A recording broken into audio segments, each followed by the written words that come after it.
you're supposed to then be happy with it. But then no one is happy. Everyone somehow knows that this is occurring to them, and there is an internal psychic rebellion. I believe this is part of the mental health crisis. Yep.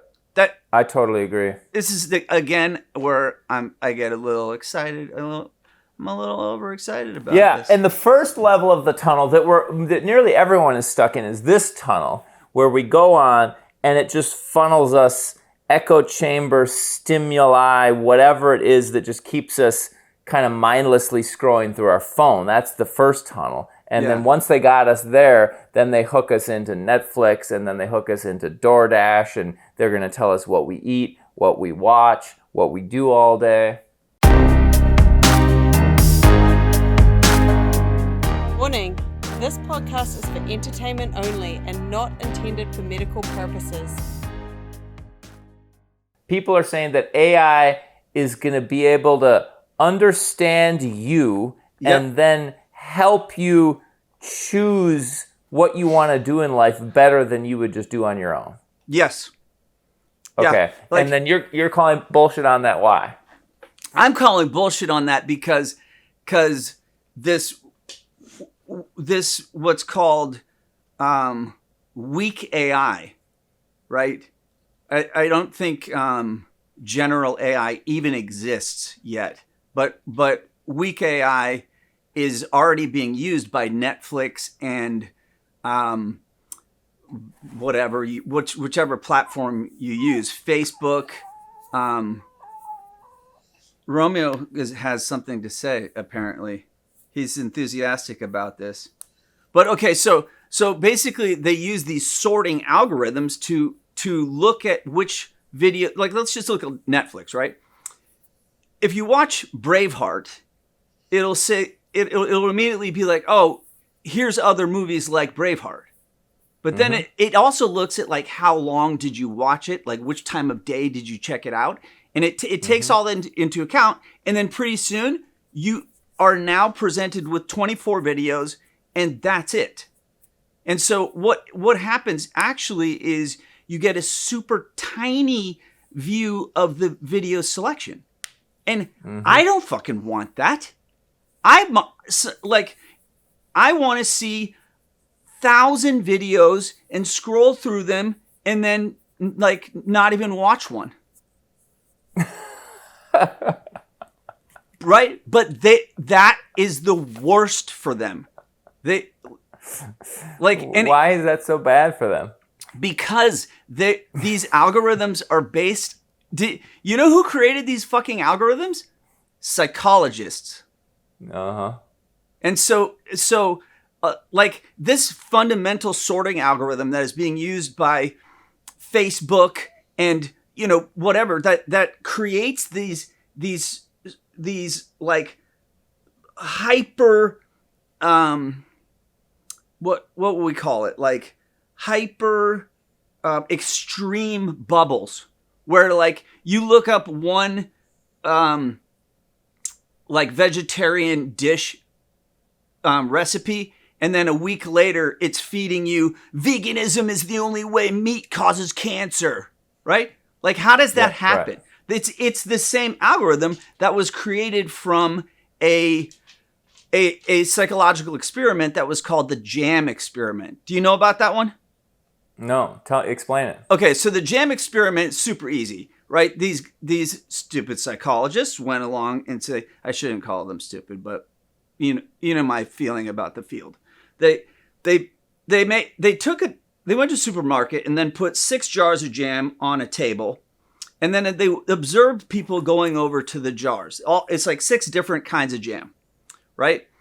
Then they took a different table and put 24 jars of jam on it.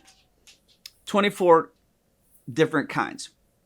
Yep. Well, strangely, the people were gravitating towards the 24 jars way more than the 6.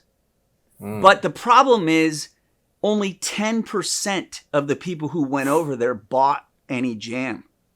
Oh. And of the what percent bought the 6? Like 60%. Oh my God. Yes. And so this is the foundation of what these algorithms are based off of. They're sorting so you will buy. Of course. They're limiting your options so that you will stay on the goddamn platform. And it's like, I don't mean to get outraged. I don't really care because I don't really use these things other than like Netflix, which I have abandoned completely.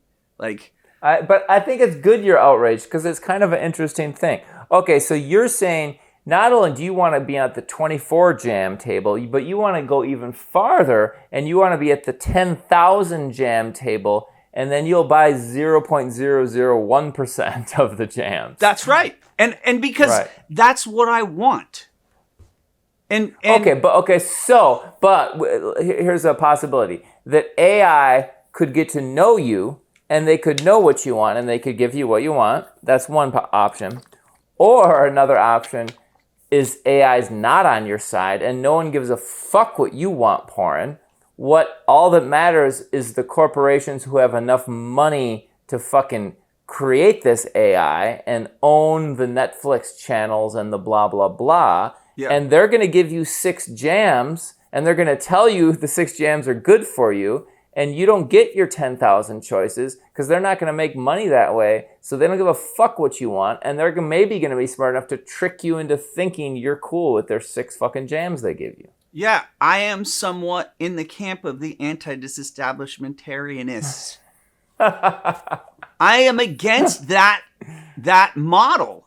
And that is too fucking bad. Bend over and take the 6 jams, boy. It's coming your way. That's what they're saying. Dude, that's what they're saying. And so it's kind of like, unless someone will eventually do this, and that will come along and like back in the early 2000s when you could buy on the black market a black box and then hack your cable and get all 1,000 channels, right? Yeah. Like someone is going to create an AI that will reverse engineer, because right now the funnel goes like this to you, right? There's like an infinite amount that then comes to you and then you get 12. Yeah.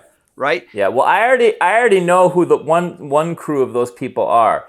It's the people that use the term Web3. I don't know if you've heard that term Web3, but the idea is that Web3 is decentralized, meaning it's all up on the blockchain, the decentralized blockchain, so there's no corporation big brother that owns it. So the people control that, and there's already fucking Netflix substitute replacements that are up on Web3. Like there's already YouTube replacement substitutes that they're working on to go up on Web3. So in theory, Web3 will solve this problem of only getting 6 jars of jam. That's awesome.